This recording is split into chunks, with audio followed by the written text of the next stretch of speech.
Welcome to Bench Points. It's time to tip things off here, and we have traded. We made a trade for this episode. We have brought in Mac Daddy in here for the third man on the bench. He is not wanting to go to bed, but he's wanting to hang out with us, and that's just fine. We're going to make this work, and he is ready to rock and roll. Yeah, Oh, there he is. the lively guy right now. Yes, the life of the party. But welcome to the bench. We're glad you're here, and lots to talk about, so let's go ahead and jump right in. Tuesday was an incredible slate of games that we were honestly blessed with. Let's just say that. And now for Jake and I, as Tennessee fans, it's something that kept us up last night. But Jake, Tears were shed. Tears were shed. Things were said as well in our group chat that will not be shared on this podcast. Yikes. But Syracuse beating Tennessee 62-60 was quite the blow for the Tennessee Volunteers and to our hearts. But honestly, we didn't do anything to win it. No, it was a pitiful performance all around. There was a lot of people saying, "Hey, maybe he shouldn't be the number 4 recruit." Caleb Wilson there in North Carolina, Koa Pete, all those guys. Dude looks like he shouldn't even be in the top 25 recruits. He's garbage. He's not done well against normal talent teams. 2 of 10 last night.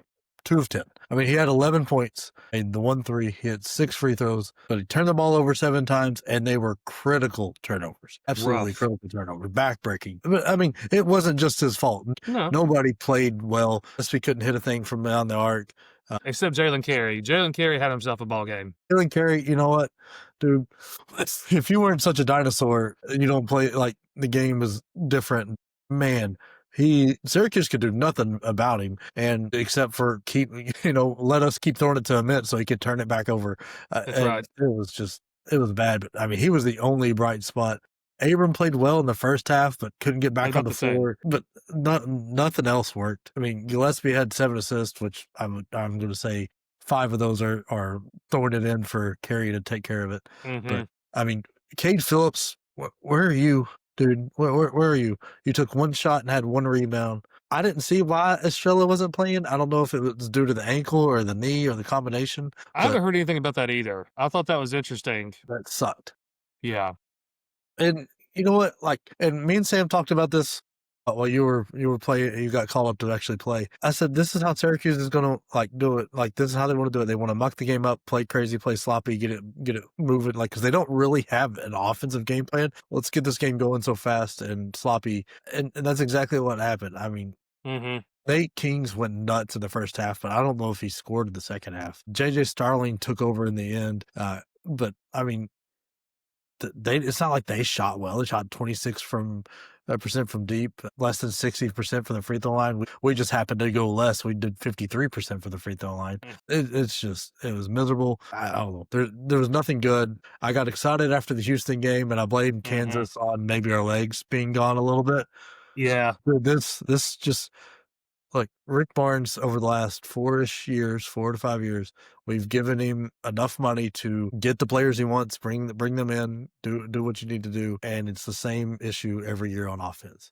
It's a one-man show, and if that one man doesn't show up, we're done. We're beat every time. And I'm gonna. This has taken me 24 hours to get to this point, but I do feel like if we're gonna play our worst ball, I'd like for it to be now. However, there's not as many bright spots for me to lean into looking forward for what's to come, especially as soon as, like, Saturday. Those Eastern European boys are going to have their way with us if we play anything remotely close to how we played against Syracuse. And Gillespie can't do it all. And I think he was exhausted. Yeah. Like you said. I think he was pooped. Even a few podcasts I listened to briefly today kind of all said the same thing, that they just look tired. And Jake, I think you made a comment talking about that. Yeah, it's just like, especially without Estrella, there's not a lot of depth in the guard area. Like, not that Estrella affects that, but there's not a lot of depth in scoring wise. And like, Estrella seems to make plays so far this year. But I mean, Berg, Henderson, Evans, or not, all kind of Evans, and Abram, like, those guys combined for 6 points, all of them Abram. And Boswell couldn't stay on the floor. He was in foul trouble the whole night.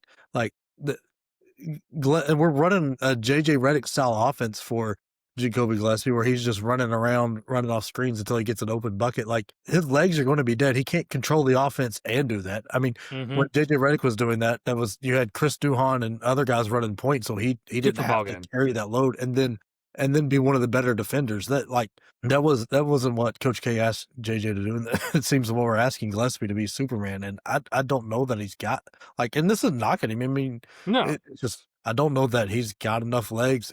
And right now, Akpara, Phillips, Bird, somebody else has got to step up in that starting five, or Boswell's got to be a scorer. I don't know. Somebody's got to do something to alleviate some of this burden. Yeah, and Akpara, that was one of the this looked like the Akpara when we first got him. This was and I'm pretty disappointed in how we played. But I will say one thing about Syracuse is that I believe it was Kyle. William got yeah. His free throw shot, his free is absolutely nauseating. That whole He like starts see on the one cuff. side of his body, shoots it on the other, and it's one handed. And I am going to show that to my son and say, you know how I talk about how you want to limit the amount of motion that you make because that's just leaves you exposed for mistakes. This is a prime example. Do not do this yeah, ever. I mean the guy's that's like 55% free throw shooter, and he happened to hit the one that they needed to hit to like keep us going to overtime. Because I think if that's overtime, we get it right. I think Gartellett wins out. But I mean, well, that's the first time they've beat us since 1993. Yep, that was a tough stat to swallow. That's for sure. And that's hey, Tennessee's got a huge opportunity to make a splash and have a huge game. And we'll talk about that a little bit later when they take on Illinois on Saturday in Nashville, neutral side. Now, there's not even a ton to say other than complete domination by Michigan State over Iowa. Michigan State 71, Iowa 52. Michigan State is, I mean, Cullen Carr is something else and honestly fun to watch. That whole team's fun to watch, right? Like I'm enjoying them this year a lot. Look, this is Izzo with his fingers up in the air to NIL and transfer portal. He's like, Yeah, you know it. here's my middle finger. This is what I'm thinking about it. Watch me do it. And I mean, they're doing it every which way. Look, the issues are the issues that I called. We all talked about at the beginning of the year. The jump shots are not there. Doesn't seem to matter right now. They're getting whatever they want inside the lane. They're rebounding the ball well. They're playing great defense. I mean, they're 50% from the floor, but shot 25% from three, but 88% from free throw. I can't say enough about the good stuff here for everything that's going on with Michigan State. And I'm not trying to take anything away from them. They've earned a big jump up in the rankings up there. Plenty. I don't know that they're a top 5 team like overall at the end of the year, but right now they're playing like a top 5 team, and I wouldn't want to see it. Iowa, man, they look dead. I don't know that there's anything there. We thought we saw flashes at the beginning of the year, and Freeman come in with that, or like I don't know. I thought we saw some flashes at the beginning of the year, but there's nothing right here. They're not shooting the ball particularly well. They're terrible on defense. They're just hack and slash if you get by them and sending you to the line 100 times. Sturts is the only thing they have on offense, and he is finding it much harder at the high major level than it did at the mid major level. Yes. I mean, honestly, he is about their only bright spot, and he's a solid player. But he still had 4 turnovers. But sometimes I feel like it's just because he's trying to do too much. Yeah, it's because the ball's in his hands all the time. Like sometimes I wish there was a stat, and there might be analytics out there. Turnover per like compared to time the ball is in your hands. Like when you are player possession. Yeah, like well, it's just like I don't know because the 4 turnovers for him to me is not that bad when the ball is in his hands nonstop for I agree. Every time they're That on makes offense, sense. I think it's not as bad as look at like Tavian Banks there. It had 2 turnovers in 18 minutes. Like it's just I don't know. But one of the most shocking stats out of this, they had 18 total rebounds. That's it. Everything off the glass went Michigan State's way. I mean, almost 20 more boards. I think I realized that. Wait a minute. That is, oh my gosh, rebounds are important. Rebounds are important. I mean, we've harped on this for the past few weeks, especially after that game, the Alabama-Purdue game. I mean, rebounds are everything. And 37-18. My gosh. Of course, that makes Izzo's heart grow 3 sizes. For Iowa, that's tough. That is Yeah. tough. Yeah, it's I mean, it's wild, like, that shocked me 'cause, I mean, Michigan State, like, I knew they're always gonna be a good rebounding team, that's Izzo, that's part of Izzo's DNA, That's right. but getting almost 20 piece on the boards is gonna be a very, very hard time to overcome that, and, I mean, it showed, Michigan State just had their way, wiped the floor with them, and, I mean, Fears, like, he's an incredible point guard, he has 6 assists, in that game and missed his assist average on the season by 3. Like, the guy Yep. is having an incredible year, not shooting the ball too well, but, I mean, he has 14 points, 10 of them from the free throw line, but he went 10 of 10. So, like, that is exactly what you want out of a point guard. And Michigan State also had 34 points in the paint as opposed to 18. Again, 18 is just like their Iowa's downfall. This is Yeah, like their bad number. yeah. They also had the 18 points off of turnovers. Weird. But no, just a complete dominating performance by Michigan State. And I honestly think they're probably my favorite team to watch outside of the teams I follow, closely. Yeah. And I've always liked Izzo. I've always liked his style. So that's not shocking for me. But this game, this team in particular is just fun. And speaking of another fun one, for some of us, it was Duke versus Florida. Duke just snuck this one out. 67-6 over Florida. A Florida team that, let's be honest, underwhelming. And quite frankly, a pretty massive disappointment so far this year. And they gave it to Duke and gave it all they had. Like, Boogie Flan came out of nowhere in the second half and just remembered he could play basketball. It's about dang He hadn't time. shot that well in a year and a half, and Nope. he was absolutely killing it. It wasn't much like Duke could do against Huff. Like, he was having his way. The guy's an incredible player, but it's the guard play. I mean, Xavier Lee is absolutely useless out there. I think I'm so disappointed. made one shot. And if you watch, like, that was their big transfer portal, or one of the big transfer portal gets. Man, he's not on the floor at the end of these games. Golden doesn't trust him, and that's like, talk about a swing and a miss. You got Oh, good point. That's so true. Calazar is taking those minutes, and I mean, it's not like he was that much better. He made 2 shots and made instead of 1. You said Xavion, right? Yeah, Xavier Lee. Yeah. And he had 0 fouls. Yeah, Like, he wasn't, you know what I mean? Like, that's not a good look. Yeah, it was just, and I mean, this was the Cam Boozer show, though. Well, yeah. He had his way. Like, I thought he'd have a little more trouble, like when we did our preview of this game, because I thought this would be a big Isaiah Evans game because it seemed to match up that way. But he was cold as ice. He hits 1 3, and it was the 3 that won the game for him. So he hit it when it counted, up with 13 points, but he shot terribly. But Boozer, man, he was all over the place. I mean, he shot a bunch, but he and only had 6 rebounds. It felt like he had more rebounds than that. But one of the most shocking things in this game was 11 blocks between Dagoba and Evans. Isaiah Evans had 5 blocks. When's the last time a guard had 5 blocks? I couldn't tell you. I mean, it was outrageous to me. I mean, Duke was out rebounded by 11. The turnovers were within 1. It was really the block shots made a big difference, and because both teams made 7 threes. It was one team had Boozer and the other one didn't. Because I think Huff tried to play outside a little bit too much, and I could see that. And Boozer was just willing to go right into everybody's chest there. And I think that was the biggest difference there, because Chenulu tried, but for some reason, there was a huge 3 Boozer hit, in the second half, but Chinuli didn't want to come out there and guard. He was too tired of getting beat off the dribble and taking a shoulder right to the chest. And Boozer nails that 3, so then he's got to start stepping up, and then he comes back down. But Duke has got to get some stuff figured out here. They've got a lot of the same issues Florida has. It's just they've got us absolute superstar in Boozer and not as big a hole of defense. Their guards aren't as big a hole of defense. But, I mean, Caleb Foster, you cannot be a point guard shooting under 60% as a free throw. Had a chance to put the game away, almost lost the game because he can't hit free throws. Yep. I thought Kaminya was going to have be a big piece of this team. He was nowhere to be found. James Sarr can't really do much.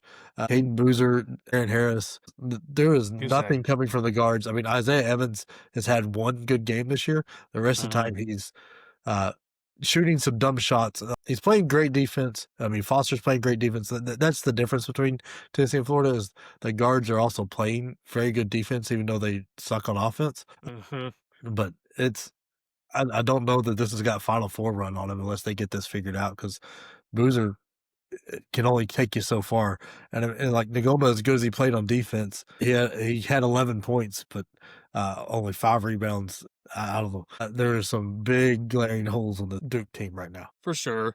And, you know, I kind of got annoyed hearing people say they already want to crown Cam Boozer as player of the year, but there's literally nothing contending. Like nothing is opposing him for that title right now. Like even people are just getting way too ahead of themselves. I feel like about making these predictions and things like that. But Cam Boozer is leaving very little room for that debate to even be a thing. That part's just been incredible. He's something special. Glad we're here to see it. What drives me nuts is people say, "Oh, it's not going to translate to the NBA." Like, I get he's an undersized center, but we've seen undersized centers perform very well in the very recent. Like, I mean, Zach Randolph is he's like Zach Yeah. Randolph with a better jump shot, so he's going to translate well. He handles the ball well enough. You'd be crazy not to take a chance on him. I don't know if he should be the number one pick. Like, that's debatable and all that, but like saying his game doesn't translate is crazy, especially when you're sitting there looking at Djokovic, and not once again, I'm not saying he's going to be as good as Djokovic. I'm saying you've got a guy out there who is not very athletic. He happens to be 7 foot, but so you're saying a little bit shorter, a little guy can't make it with the same kind of game. That's one of the more foolish statements I've seen flying around out there. No, I'm with you on that. Gosh, just such a fun player to watch. One of my favorites. One of my favorites that's been the past few years. So our next game here is UConn, Kansas. This was a pretty wild game, pretty fun one. I think Braylon Mullins is great seeing him, have a nice game. Another one just fun to watch. I think UConn has a lot of things to fix before they can live up to the hype that people are dying to give them. They do not look like the top 5 team right now. They've got some serious holes in that team as well. I mean, Mullins looked great coming off the bench. Solo ball played well. I mean, without and it's not like Reed is a huge offensive threat, but I know and that people opens kept us up. saying people. Sorry, I didn't mean to interrupt you. People You're keep good. saying on podcasts about Reed being this like X factor of like but they didn't have him. I'm like, but I don't see him as being that kind of player making that kind of impact. It doesn't hurt. I mean, I think it hurts the defense and rebounding issue, but it's Yeah, to me, the depth of this team is not there anymore. And I mean, I know what you're saying, oh yeah, you're losing a starter, but even still, on the bench, if you take out Mullins, they combined for 2 points, one from Ross, one from Malachi Smith, and neither one of them made up. It's you've got to have something there. You got to have a little something off the bench because you can't expect Caravan to play nearly 40 minutes, Aribe to play almost all of the minutes. And I mean, more minutes are going to be going to Mullins, and he's going to be in that starting lineup. I mean, Demery's got to show up and earn that big transfer status. yep. I mean, Jalen Stewart's got to start doing some stuff. Like there's a lot of holes right now with this UConn team, and they look very, very beatable because this is Kansas without their star player. And I mean, I'm still down on Kansas, and they can't shoot the ball. That is the big issue. And Flory Bediga lacks offensive game. I mean, they're doing about as well as possible right now. They shot 35% from the floor, which is and 28% from deep. It's just there wasn't a lot of offense going the other way either. So I don't know. UConn shoots 8 free throws. That tells me you weren't very aggressive and you shot a lot of threes, which I mean, they shot 26 threes and made 7. So like that's unusual to me. And I think that's part of the issue is we've got a lot of guys that love shooting the 3 and not a lot of guys want to go to the hole. Mhm. And that's going to come back to bite you because you're going to go cold one night against a team that's not as bad as Kansas with a jump shot. Right, and I feel like that's so. I think it's weird too that Hurley is so smiley about this team that he feels. I don't know if it's just a bluff, if he's just trying to save face, but usually he's a pretty vocal and um, transparent coach, I guess is the best way to put it. Yeah. But his reaction is not necessarily the way that I would be acting in his spot. I mean, they're 7-1. They've had some nice wins. Not saying that he should be Mark Poping right now. But we're speaking of Mark Pope. You know what? You got anything Yeah. else on UConn and Kansas? No, I said my piece. Well, let's talk about Mark Pope and the Kentucky Wildcats as they got another loss on the board here. This makes 3. Who's counting? I am. North Carolina won this game 67-64. It's win for the Tar Heels. And just another Kentucky fans, are you okay? Wellness check. No, I'm seeing a lot of fire Pope out there. A lot of people are Oh, see, I saying don't know about all that. I hope People are not. saying, well, look, this is what college coaches are going to start learning now that your roster salary is out there. When you pay $20+ million and you don't get wins, people are going to come for you. Like they're like Yep. it's we're putting way too much money into this for you to just absolutely. We gave you everything you wanted, and you're not doing anything with it because No. 1-3 they made Unbelievable. I don't know how that's crazy. even possible. And that well, it also shows North Carolina just still squeaking this one out. Just Yeah, I mean, doesn't look great either. I'm not like I didn't come away impressed with North Carolina, but Yeah. this was like a damning factor to Kentucky here because you had two guys get significant minutes off the bench Mhm. with Andrea Jerelich and Noah. The rest of the time it's out there with starters, and I mean, Owe is still playing god awful. So yeah, not even close to his potential and what we know he's Yeah, capable of. this is probably one of his better games where he's 16 points and 4 rebounds, 2 assists, two turnovers, 2 steals, and 2 blocks. I mean, Malachi Moreno was almost non-existent.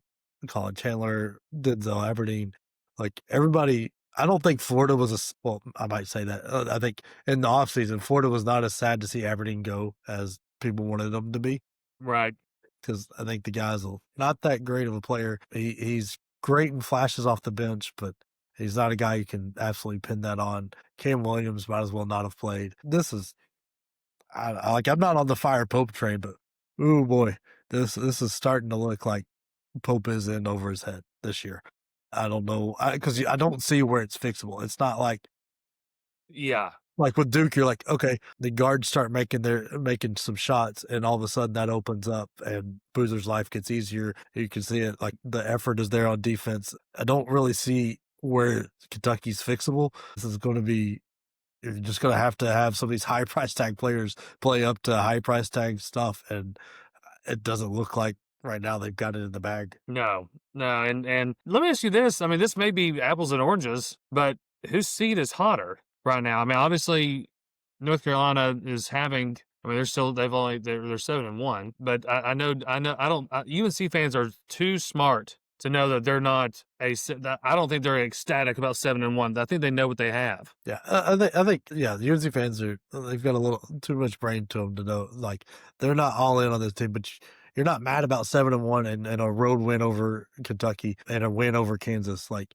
um, well, True. Good point. That's right. right now the year is breaking their way. They've got, I mean, and who knows? Seth Trimble might be the get out of jail free card for Hubert Davis this Mm-hmm. year. If things start Mm-hmm. going wrong, he's like, well, my guy, one of my main guards I was going to depend on had a weightlifting accident and like that sent us spiraling for a minute and took our depth away. But I mean, Caleb Wilson looks great. I don't know that he's quite in that superstar. I think you've got three freshmen that are in that superstar world: Darren Peterson, Demansa, and Bruiser. And then there's a pretty significant gap. And then the next tier, he's definitely in the next tier. He's playing well. The jump shot's not quite there, but I mean he's rebounding like crazy. Seeing the floor like that. That's what I've been most impressed with him is the way he sees the floor. Like 6 assists in that Kentucky game. That was big on the 15 points. Just very inefficient, which Yes. the 19 is. But I mean, Vessler looks a lot better than I expected this year. Mm-hmm. Still waiting for some guard play to show up, but and North Carolina, they're not as bad as I thought they were, but I'm definitely not impressed with Right. them. And even with the Kansas win, I'm not impressed either. And I hate to backtrack, but I feel like this is something we do need to mention or at least address is that do you see that there's any smoke or any fire behind the smoke about Darren Peterson not wanting to play and trying to prolong his time to get back? And like just trying to make time for the NBA. I'm not buying it completely. I think that a hamstring is a tedious injury, and you want to get right. You don't want to sit there and mess around with that. I think, yeah, I don't think it's a he doesn't want to play scenario. I think he's got the right guys in his corner that are looking out for him. And like, look, no, no, no, no, no. We're Yeah. not forcing this hamstring back. You're only going back when we're 100%. We're not coming back at 80 because you come back at 80, maybe it doesn't ever get all the way healed right. Maybe you hurt it worse, and that is zeros coming off your paycheck. So let's make sure we're all the way right. We don't want to go out there, uh, and I think and this is part of it with the one and done stuff. It's been for a long time, like since that's been going. Like you've got these guys that probably are good enough to have gone to the league immediately. Mhm. They've got their own coaches, they've got their own trainers, they've got their own manager, they've got, especially now that it's legal, they've got agents and everything like that. They have a That team, yeah. Yeah, like that are doing everything they can to like, okay, we're protecting our golden asset here. And Kansas, you are not paying what the NBA is going to pay next year. Like, because it's not the next year how much he's going to pay, but it's 1 year closer to getting that next contract that will be massive. Like, Yep. that was a lot of people were talking about, like, well, Cooper Flight can make more money next year at Duke than he would being drafted number one, but that delays that next contract, adds extra injury risk. So Yeah. they're definitely not going to push to come back. I don't know that the drive for him to get back is as high as what you would think. Like, I don't know that he's like, I love Kansas. I want to be out there. I think he wants to play, but he's not going to drive to get back. He's going to make sure he is completely healthy. Right, and I think it's funny that just with how the game's changed, I just been thinking a lot about this afternoon, is that I almost feel like it's Dan Peterson's responsibility to come out and say, "No, I am coming back. I'm just trying to heal up." Like, just a tweet, something just to come out there and say it, to prevent there to be any kind of distraction. But I understand it's kinda silly. You don't wanna listen to the noise, the rat poison, as Saban would call it, and that kinda deal. Like, I don't know. I feel like it's maybe that's not a good comparison. I don't think that's what he was meaning, but I do feel like that he needs to just come out and say it. I feel like that you're getting paid this money. You need to come out and say it, but maybe not. And see, that's what I wish like was more public in these NIL deals. Hmm. Is it a per game? Like you're getting X amount per game. So if you play 30 games this year, you get your full total. Or did they cut him a $7 million check like off the rip, and they got 3 games out of him? Like, Right. because I mean, not that I think he'll come back, but like when Kyrie was at Duke, like, if you put the same kind of thing there, somebody if Duke would have paid him $7 million off the rip, he plays 3 games, looks amazing, and then is out till the tournament. Like that that would Mm. suck. That's not Hmm. a worthwhile investment. Like that $7 million does not get you what you thought you were getting. That's right. But apparently, paying 22 million for a team doesn't get you what you think you're getting either, Kentucky. These So are facts. These are facts. We can't help it. It's just the way it's happening. But yeah, sorry to go back on that, but I wanted to point that as something that I kind of was toying with in my mind this afternoon. But there's one thing that you can toy around with, and that's going on to winwearapparel.com and go check out that website and go check those things out and see where you can get your. I need to get a San Antonio money line shirt. I've been eyeing that one or one of those hats. I can't decide. I might get both. Probably should get both. I love both of them. But that's definitely going to be on my wish list for Christmas this year, and it should be on yours as well. So go check those guys out. And sweet. All right. So upcoming this Friday is Gonzaga versus the lovely Kentucky. This game on paper, like in terms of the rankings, Gonzaga being within the country and Kentucky being 18, this would allude to being a pretty solid matchup. I don't see this being a ball game, but what a time for Kentucky to make a statement. And frankly, I wouldn't hate to see them cut it close, but I'm never going to pull for the blue. But for Gonzaga, this could be an absolute just another opportunity to obliterate another team. I mean, they're got to be angry because they haven't played since Michigan beat them by like beat the living breaks off of them with a Hmm. 40-point win. That was the last taste they had in their mouth. Coming to Rupp here. I don't know where Kentucky gets in their way. Hmm. I mean, Still Venters is playing great for Gonzaga right now. Huff and Ek are playing extremely well together. I mean, and then you got Terry and Grant Foster. They're big, so Kentucky's not going to have size on them. They play like everything that Kentucky wants to do. They do better. Like they're a better 3-point shooting team. They're better at playing fast. They're a little bit better on defense, I think. And it's just, I mean, and we just saw Kentucky get beat by a relatively similar talented North Carolina team, and I think Gonzaga doesn't have as much talent on their team as Kentucky should have, but they definitely play a lot better together. Like I've been hard on Few. I don't think he's like as great as everybody wants to build him up to be, but that doesn't mean by any stretch I think he's a bad coach. I think Sure. he's ahead of Mark Pope by decent ways. and I don't see anything good coming this from Kentucky. I think this is like Kentucky sports are just like that's kind of like I hate it. You know what? I'm happy for it because I'm not even going to pretend that I'm sad for Kentucky. They absolutely screwed up their football coach scenario. Now God knows what's going to be there. They hired? Did they hire No, South Florida hired Harlan. Who did Kentucky hire? Did They or hired Oregon's offensive coordinator. good that went well. They scored a lot of points this year. Yeah. Mm-hmm. So you got him What's coming his in. name? But they waited too long with Stoops, and Stoops just made them get embarrassed every week. Now you've paid $22 million for your basketball school to look like they're sixth, seventh, eighth in the SEC. Like this is not going well for Kentucky fans, and I don't think this Gonzaga game is going to do anything to dissuade us. No, and I mean Gonzaga is going to be they're going to be very angry. Um, yeah, not going to look great. Oh, excuse me. Will Stein is who Kentucky hired as their football coach. So Good luck, Godspeed. Tom. Yeah, I hope he is like not him as himself. I hope he fails miserably for the next 2 to 3 years and then moves on and has a great success somewhere else. that's exactly right. Life's about second chances. Hopefully he gets his second. All right. So that's really it on Friday. Yeah, that's Friday. This this is the first big Saturday weekend coming up, and this is I've already tried massive. to tell We my got a wife. massive Saturday coming here. Yeah, what do you want to kick things off with for the Saturday You games? know, Because we've got, I mean, let's Illinois, let's start let's Tennessee. start with Louisville, Indiana. Both teams with surprising losses tonight. Yes. God, Louisville did not look like they wanted to play tonight. Arkansas had a great game for our them. bench points crush the Yeah, Louisville Cardinals. yeah, that did not go well. As hard as we've been on Arkansas and as hyped as much as we've been hyping Louisville, Yep. Foot that and game could mouth. not have gone any worse for us. No, But Indiana got ranked, yay, and they're going to immediately be unranked. man, Like brutal. dropping the one on the road to, unless they win this one, that might save them. This is going to be, to me, it's rare that you have two red dominant teams play, like where that's, uh, so like you've got a wild color combination here. I think there's going to be a ton of points. It should be a fantastic game. There's going to be a ton of shots thrown up from real deep between DeVries and then Cronwell and Brown on Louisville. This is going to be a fun game to watch.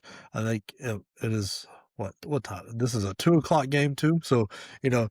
while those football games are kind of slowing down a little bit, there's a little bit of gap in the championships. I think this is a great one to have on the TV. Oh yeah. Because it's going to be fantastic watch. It's going to be, I mean, both these teams are averaging up close to like Louisville's averaging over 90 and Indiana might as well be at 90. So you're looking at a pace here of probably the 170s is where this will land. This is going to be a Good fantastic point. game to watch. Not a ton of defense. Going to be fun.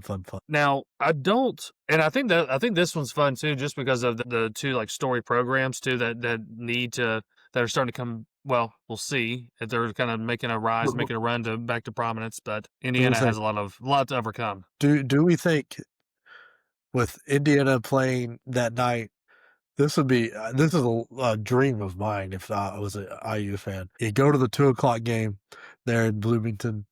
Oh, if you're an Indiana fan, hopefully you come out with a win. I don't know that you expect to win, but you go see this fantastic game there. You win. You sober up a little bit. You make the couple-hour drive up here to Indy, watch your team play in the Big Ten championship at Lucas Oil.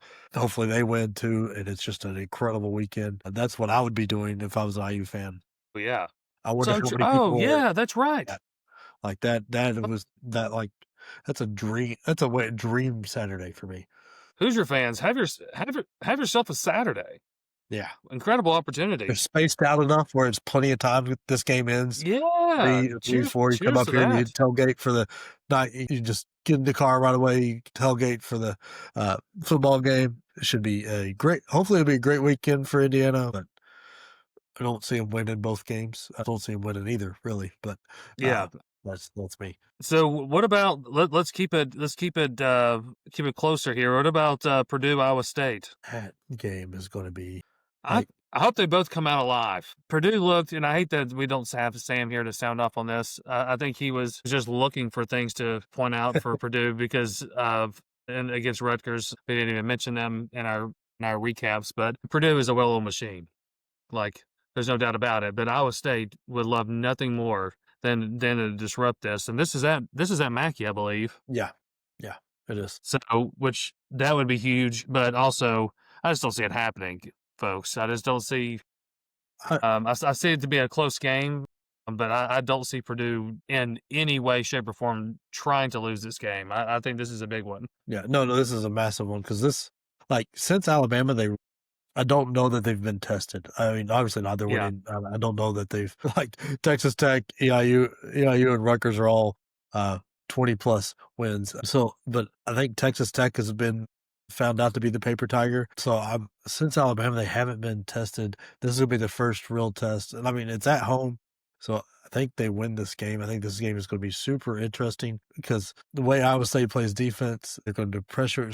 We're going to see if like just like when we saw Purdue struggle a little bit with Alabama and a few of the other Mhm. ones, when it was Braden Smith was made to be inefficient, that's when things kind of struggled. Iowa State matches up fairly well with them, I think, and I think they can put the pressure on Braden Smith. If this is a neutral site, I'd be a little more comfortable taking Iowa State, but I wouldn't take Iowa State here. I just think it's going to tell us a lot about both teams, how real Iowa State is and how real Purdue is, because you've got two teams that are playing fantastic right now. Uh, and because I mean, like Iowa State's got a little bit of chip on the shoulder. They go to 3-0 out there, and the players era didn't come back any richer because of the way that tournament works out. But I mean, they beat the brakes off that Syracuse team that just beat Tennessee, beat Mhm. them by 31. Drilled Creighton, had a great game with St. John's.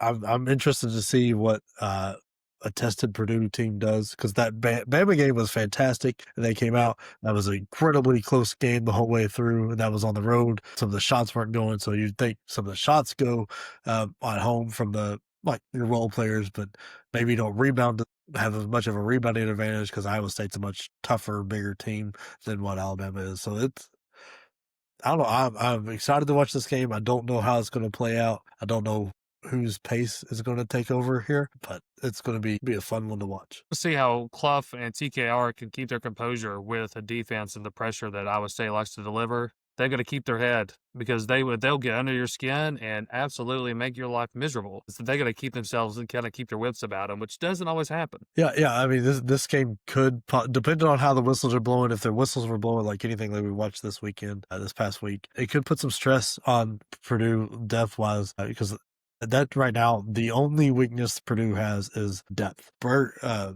Bird. Meyer doesn't seem to be playing as well as he thought. Cox is playing okay, but the rest of that, it's not been too impressive. If this whistle goes the wrong way here, it could put a little bit more pressure on it, but also I find it very hard to believe that if the whistle is going bad, it's going to go bad for Iowa State and not because at Purdue and rigged and that. It's just the way Iowa State plays defense versus the way Purdue plays defense, and the Mm-hmm. way Iowa State is going to be playing offense versus how Purdue plays it. Much more likely, Iowa State ends up with a lot of fouls just with playing style than it is Purdue. No, I completely agree with that. That's gonna be a fun one to watch. I'll be making sure that's what I'll be watching with my son for sure, just to watch top tier basketball. I mean, that's gonna be great. We've got Duke, Michigan State game of the weekend, right? I don't know if it's that, but golly, I mean, after watching the Duke Florida game, I'm terrified.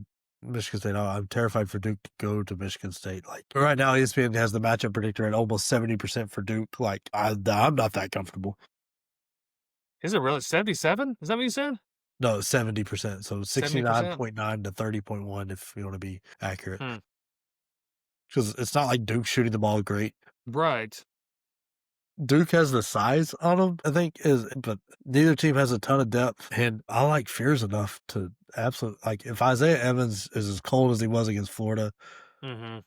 Ooh, and then but this is also going like I consider Todd Golden in the same level of coaching ability as like Izzo and like I think he's obviously not got the resume, not been doing it long enough, but he's already got a championship. Yeah.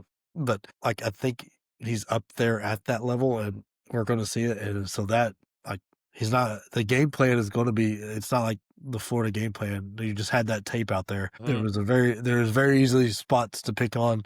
I think this is going to be an absolutely tight game, and Probably comes down to free throws, and that's Michigan State's game. I almost feel comfortable picking Michigan State to win this game outright.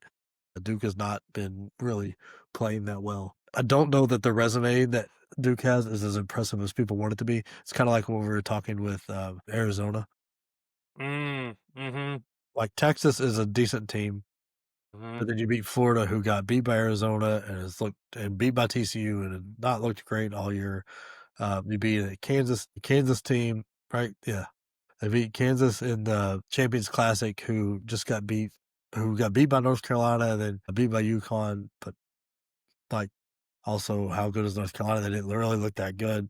Uh, and I don't know. This is a scary game if you're a Duke fan because going into like the Breslin Center, like on a Saturday where they don't have Yep. to care about football. They have like they're gonna be announcing their new coach with what's his face. They hired the ex Pat. Northwestern Pat guy, Pat. Pat Fitzgerald? Yeah, yep, that's right. Is that right? They're gonna be like all excited about him, bringing in the Weird guys. hire, by the way. I don't Oh, we don't I have to think get it's a fantastic hire. I didn't see it coming, but he got all that stuff got dropped, right? Yeah, he won the lawsuit.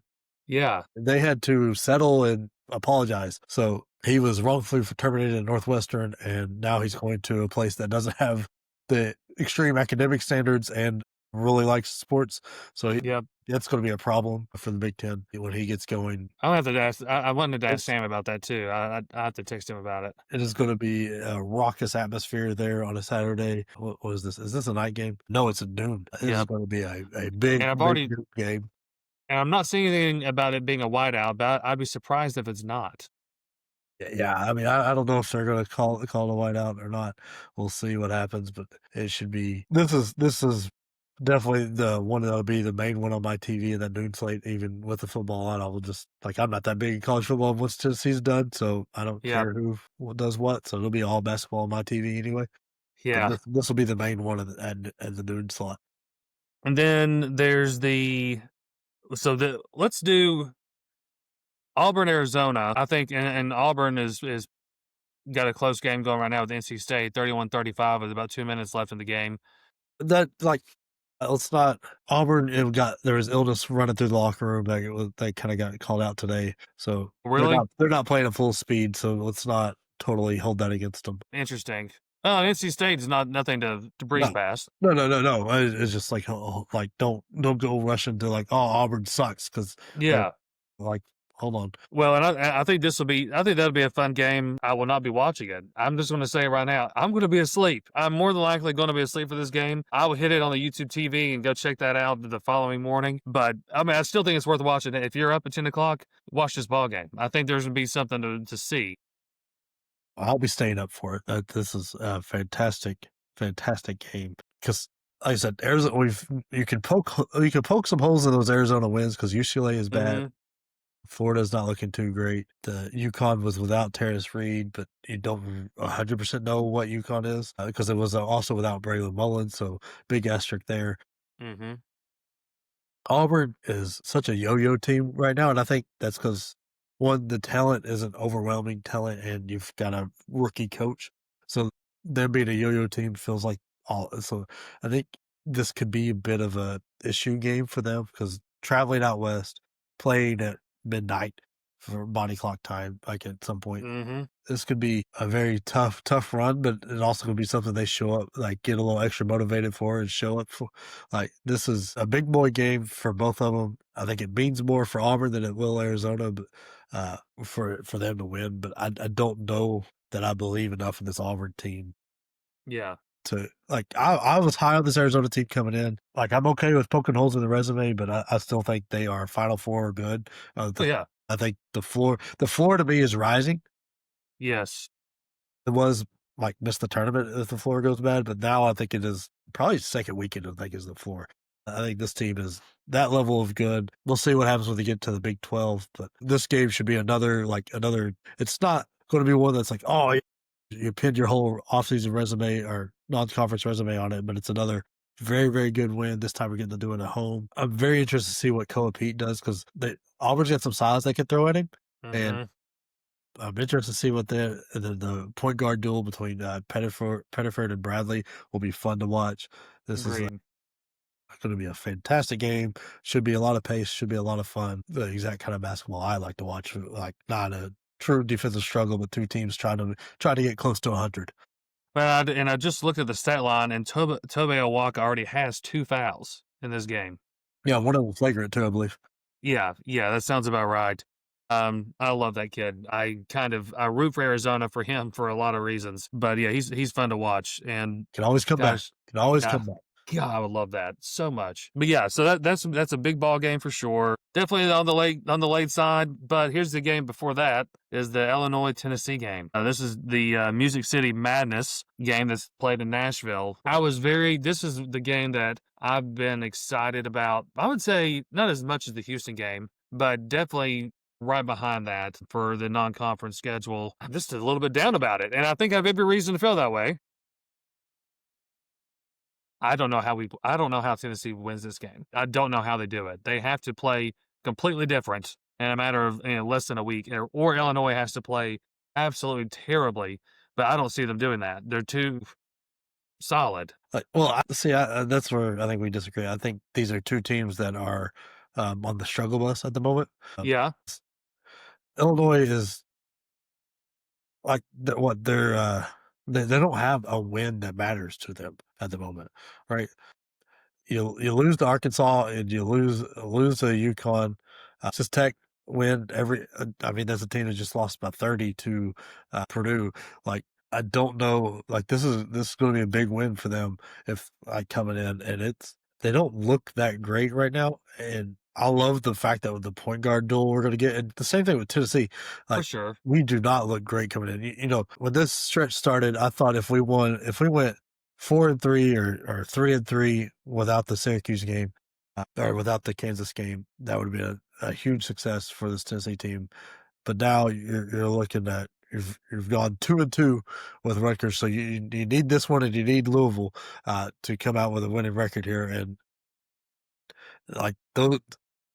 Louisville is a little bit nerve wracking because of the way they play. This one, I would be more comfortable with Rick Barnes having like the way his defense works Hmm. and the way Gillespie's playing and Boswell.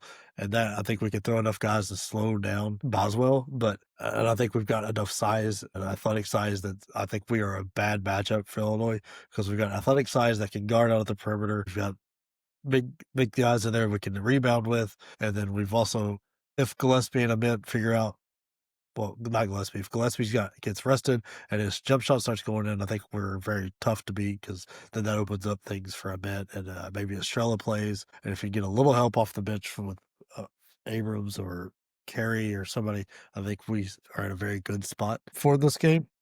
So do you think Tennessee is more physical than Illinois? Yeah, I think especially traditionally, and I Definitely think traditionally. I just don't know about this particular team. I do have a optimistic approach that Tennessee can get it together, but I don't I mean that Houston game showed flashes of stuff for sure. where Oh yeah. like we absolutely did very well there. Won a game that most people didn't think we should, and then Kansas we were up 12 or so.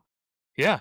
I think that was the largest, but yes. Yeah, so we very easily should have won that. Syracuse we played. That was the worst I've seen us play all year. Like we're right there to win that Yeah. game. Like I think they've got the talent to do it, and they've got a coach that can figure it out. I don't think Illinois' defense is as good is on the same level, I and do agree with that. they're not like forcing a ton of turnovers. It's not the same kind of issue that we saw with Syracuse. So we're playing back in the home state a little bit too. We're not because who knows if they actually like what Thanksgiving was like for Tennessee because you played the day before Thanksgiving out there in Vegas. You come home maybe and you go like who knows if you actually got to see Yeah. family or anything because then you're turning around going up to New York for Syracuse. So this one you're coming back home. You've got few days of rest, and then you're going 3 hours down the road. It's not a tough travel area here or anything. Playing in Bridgestone is like the Carrier Dome or whatever the heck it is now is a different experience too. Bridgestone's going to play more like a normal basketball arena, so I think that'll help jump shots. And I like Tennessee's talent a little bit better, and I'm a little lower on Illinois than what I was coming into the year after watching how they've played. But I just feel like Illinois is just a couple clicks away from being able to really contend with just about anybody. Well, yeah, if those 3 start going, they are absolutely nasty, and it becomes hard to go, but I'm less confident in their offense when the jump shot's not going. Like, I think our jump shot was not going at all, and we were able to feel it feed carry. Like, I don't know that Illinois has got a guy that can get it that way. Like, I don't know that they've got a guy they could go to without the jump shot going. Because like, when Stojakovic isn't doing his thing off the bench, that team kinda lags a bit. And Mhm. like, 'cause He's the threes aren't juice. going. And I mean, he's an incredible player. Like Boswell's a great point guard, but well, I think we match up very well with this team. Louisville, I would be more scared of Louisville than I am Illinois by leaps and bounds. Yeah. Yeah, And I Louisville's at feel home. Like I'm terrified of that game. And yes. I'm not. This one I feel okay about. That's fair, that's fair. Would that be different, if it was at Illinois? I would feel less comfortable, but I would still be more worried about Louisville at home than I would Tennessee at Illinois. Sure. So, I think that really covers it. Do we miss anything on for Saturday? I think that covers. I think that covered it. I covered all the games. I Gosh, what a this definitely is the biggest Saturday so far this Well, season. this is the best part of college basketball. Like, kind of talked about this earlier with Sam. Like, I absolutely love the fact in college basketball that you can get 2 teams that are to like top tier teams like Tennessee, Illinois, beat Nashville to play. They're playing in Nashville for, I mean, it's probably like recruiting purposes Mhm. that area, but like that doesn't you don't have that in football. You don't have 2 teams, 2 of your top tier teams go meet somewhere and play every week. Like every weekend you're going to be end up with very good matchups. And then this is going to turn right into conference play and you're going to get an incredible like the ACC is not as bad as what we thought they were coming into this year. The Big 12 looks very deep. Big 10 is might be better than what like the middle might be Mhm. better than what I thought. The SEC is down from last year, but still very good games every like you're going to get great games every couple of days. You're not waiting a whole week, 2 weeks in between. You don't have that week where like the SEC football where everybody plays some high school team right before the conference Mhm. championship. Right. That's for sure. So as we're kind of winding down the episode here, but for our bench behavior, I think we kick things off with, and Jake, you brought up a great point. So I'll let you allude to this, but Todd Raymond Golden needs to hush, needs to Oh, zip it. like though like I've never like coming out and complaining about the refs in a game that was one, it was terribly called. It was a terribly officiated game. But saying that you got to beat Duke by 10 because you're not going to get any of the 50-50 calls and saying and hinting at it, everybody's leaning Duke's way. That's every home court. Everywhere, all the refs are human. When you have a crowd cheering, the calls are going to lean that way just because nobody wants to be booed. But anyway, I find that in a 2 point game, something where you were very much in the chance to win it, coming out and saying not the fact that you didn't make free throws or you had your guard just dribbled off his toe at the end and gave the ball right back to Duke instead of getting a decent shot off there. Instead of going back and putting like taking like sending it up like hey, that was us. We had a chance and we let it go. And just coming out and doing that is an example of why Florida is not doing well this year. It's putting the blame on anybody but yourself. Not great. I mean, I have a lot of respect for Todd Golden. Dropped a little bit there because I think he's an incredible coach, but uh, hopefully he just got caught in the heat of the moment and was just mad that his team lost a game that they probably should have won. Well, and I think there's probably a frustration, and this kind of is a continued bench behavior of just how much the SEC is struggling. Arkansas obviously had a pretty nice win tonight, beating Louisville. That's big, but just there has been some struggles there. It's not been, and really, 14 teams to the tournament. That's unbelievable. But we knew that was going to happen again. But the SEC is not looking with like a lot of muscle, a lot of strength, or a lot of confidence, swagger. That's what we're kind of used to. What I even say, we're not even used to that. It's just such a big, kind of letdown or come down, fall from grace, if you will, that just makes it seem such a blow. Yeah, I can't like there's not I mean Tennessee beat Houston. That's a good win. Vandy's ranked 17th and who they played. St. Mary's is maybe the win you're bragging about. Like Don't that's even get not me that started on great. that topic. I'll have to say that one for Sunday. I Yeah, like can't. Georgia, I mean, they've not beat I don't know, has Georgia beat a they beat okay. Xavier is not not Xavier. And then they've beat Georgia Tech and Florida State. Those aren't wins that you want to brag about. Missouri Missouri. lost to Notre Dame, who people just trashed everywhere Yep, on the that's right. I mean, Tennessee just got beat by Syracuse, lost to Kansas. They did beat Houston and Rutgers, but I mean, in the month of November, they just played high school teams. Like, there's the SEC is way overrated right now. They've got a lot of proving to do because I mean, like your top teams, like Kentucky looks bad. Alabama has got a couple bad losses out on there, or not bad losses, but lost to Purdue, lost to Gonzaga. The St. John's win looks worse every week because St. John's is not playing Yeah. well. Same thing with Yes. Illinois. Struggled with Clemson tonight. I mean, Arkansas is not like they got beat by Michigan State, beat by Duke. They beat this Louisville team, but still all the same issues are there. Like this is noticing Texas Tech's playing a lot of SEC teams. Auburn, Oklahoma got drilled. Auburn doesn't look good. I mean, Auburn goes to overtime with Bethune Cookman, loses to Houston by 1, gets murdered by Michigan. Who knows how they do with NC State? Like this is, I mean, South Carolina bad, Mississippi State bad, Ole Miss. I mean, the Chris Beard press conference where AJ Storr, which I mean, he seems like a stand-up guy, saying, "Hey, how do we fix the effort? We can play different players," and then Beard having to step in. Like Beard doesn't want to coach that team. He doesn't like what's going on there. Florida Mm-hmm. looks bad. Kentucky doesn't look good. Texas is blah. Like I don't know. There seems to be some like normally I'm fighting the SEC bias. I'm like, no, y'all just don't realize the stuff they're much better. Not this year. I think the SEC is not as down as what a lot of the SEC haters want to be. Right. They are. I'd probably put them 3rd or 4th on the street of power. Like on, I think that's completely fair. like this is I not can't a argue conference against that I'm at all. proud of at the moment. Yeah. I also don't think we can argue against how much we don't want to be super negative here, folks, but we do have a third bitch behavior, but we have to mention it.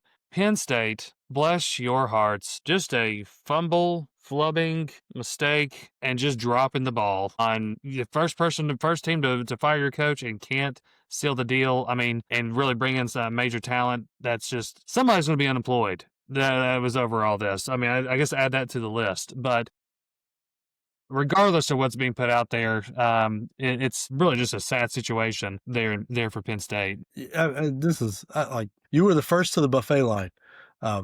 Firing that was the whole reason you fire Franklin. Like it's okay. He's not the guy to get us Women and over the edge. children. He's not the guy to get us over the edge. So let's go to the front of the line. Let's get there. Like I mean, the prize pony of this whole thing has been Lane Kiffin. You weren't even mentioned there. You've been turned down by a couple guys. BYU be the most recent one that their coach turning you down. All the SEC jobs have been filled now. So your list of candidates is getting shorter and shorter. So who are you going to be happy with? Who's the hire that you're happy with now? I mean, DeBoer's not leaving Alabama. He's about to go to the playoffs. Kiffin just went to LSU. Like I know Heupel took a meeting, but I don't think it was serious because especially with the signing class that he just signed today. Clark Lee, huge extension there at Vandy. Georgia Tech guy, big extension. I mean, going after Duke's coach. Is that the step you want? Elko turned you down, took a big extension at Texas A&M. Like, where are you going? I mean, you going to grab Dan Mullen, who's been out of the game for, what, 5 years now? I'm not even seeing Dan Mullen's name on – I'm seeing Brian Daboll as being one, which is hilarious. I mean, NFL to college has gone well before, so no way that goes bad.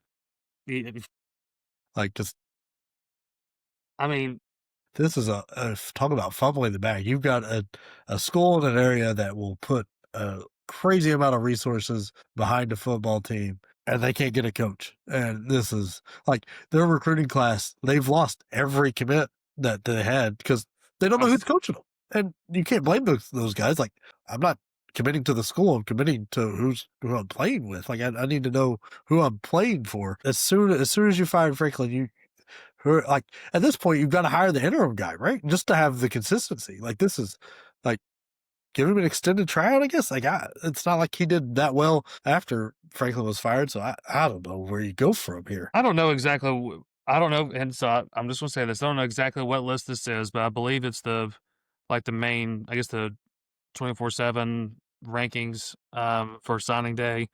Penn State is 150th. 49th is South Dakota State. At first is Prairie View A&M. I mean, like, this is because, like, you can't go play for a coachless team. Like, this is going to murder their program if they don't get it fixed quick. I mean, the transfer portal, they might be able to bring it back in a year, like a couple of years, but this is And people, I keep seeing Mike Tomlin's name being thrown around too. That's never going to happen. But I think they'll just promote from within. Is my guess. That seems the most likely answer. I mean, there was some smoke around Jeff Brom coming, but like He already said no. did he? I didn't know if he officially said no. Mm-hmm. This is absolutely crazy to me that they can't figure out anybody to come get this team. Yeah. I mean, it's not like this is a bad job. No, it's a great job if you can get by what happened at Right. with Paterno and all that. Like Right. if you think you can get by that stink, but like this is I'm flabbergasted because Heartline, who I thought that's who they were going after pretty hard, just took the South Mm-hmm. Florida job. Do you think they're going to JMU and they're trying to repeat that tree with what's his face at Indiana, like going Bob Chesney? Like I don't know. This is It's a bad I'm look. sorry. It's a bad I'm look. It was sorry, a Penn State complete fan, but mistake. this is Not looking great. But what is looking great is the score on the scoreboard as we're a part of another blowout. a little too So great. it's time, a little, yeah. But it's time for your favorite human victory cigars to go out there and do our work. Catch y'all next blowout.